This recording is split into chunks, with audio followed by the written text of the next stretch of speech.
পায়ের মুষ্টি খুলা কপালে চুমা দিয়া আখির বিদায় দিতে পারে এবং এক সন্তান সবাইকে দান করে দিন।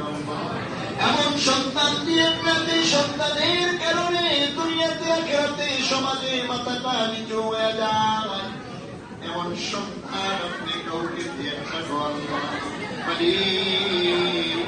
তোমার প্যারা হাবিবুর সিরায় দোয়া কবুল করে নিয়ে আল্লাহ। সুবহান রাব্বিকা রাব্বিল ইজ্জাতি আম্মা ইয়াসিফুন ওয়া সালামুন আলাল মুরসালিন। এদিকে ইফতারি না দিয়ে এদিকে সব করে বয়া বসছে। এটি আরা দিন কোনো খবর আসলো না, এই করে মুহাম্মাদুর রাসূলুল্লাহ। সম্ভবত বাকি আছে উদ্যোক্তা প্রিয় বড় ভাই, আজকের দিনে সবচেয়ে বেশি খাটাখাটনি করেছে আমাদের এই বড় ভাই। এই যে আরেকটা বড় ভাই আছে, তাদেরকে সারাদিন খবর আছে। এই ভাই খুব কষ্ট করেছে, তাকে খুবই ধন্যবাদ তাদের। এই যে